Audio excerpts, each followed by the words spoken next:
l'entretien de Rebecca Espitalier-Noël, les Restos du Cœur d'Albion ou encore les Business Files de la semaine. Bienvenue dans Actu Éco, votre rendez-vous économique hebdomadaire.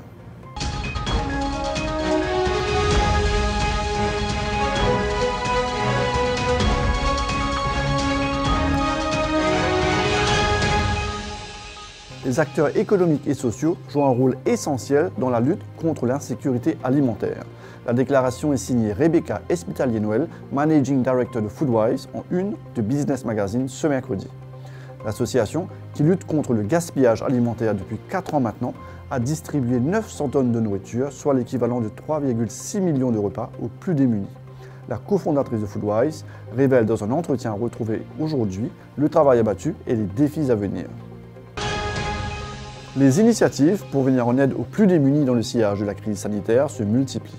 À Albion, c'est un Resto du Cœur qui a ainsi vu le jour entre les 2 confinements. Depuis, l'association distribue chaque semaine plusieurs centaines de repas aux familles de la région. Tony Ayou, qui en a été à l'initiative, nous en dit plus. Dire qu'on a eu raison de le faire, étant donné qu'au bout de 2 ans, on peut dire que les bénéficiaires se sont multipliés par 3.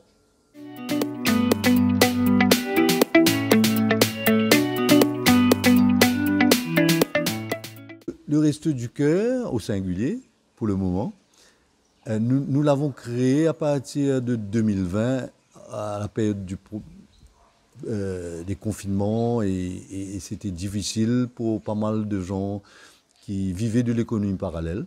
Et c'est des gens qui bossaient le matin et qui mangeaient le soir. Et bien, quand tout s'est arrêté, ils se sont retrouvés en difficulté. Nous avons compris qu'il fallait qu'on les aide. On a commencé à les aider en leur offrant des boîtes de vivres et des repas chauds. Et par la suite, c'était difficile de faire seul. Donc il y a pas mal d'amis qui habitent à Albion, qui se sont rejoints à nous, à notre cause. Et voilà, c'est comme ça que le Resto du Cœur Albion s'est créé. Donc moi je pense qu'aujourd'hui, on peut dire qu'on a eu raison de le faire. Étant donné qu'au bout de 2 ans, on peut dire que les bénéficiaires se sont multipliés par 3 et que nous avons encore besoin de plus d'assistance pour ceux qui veulent bien nous aider. On serait ravis d'accueillir leurs dons, leurs aides.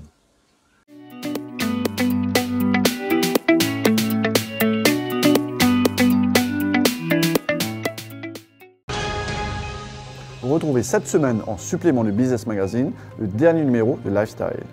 Celui-ci met comme chaque mois en lumière la femme mauricienne.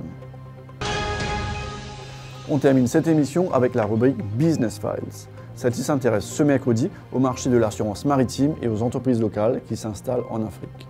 Vous y retrouverez 2 dossiers complets sur ces sujets. Nous voici arrivés à la fin de cette émission. On se retrouve la semaine prochaine pour un autre numéro d'Actu Éco. En attendant, retrouvez-nous sur nos pages Facebook, LinkedIn et YouTube. À bientôt.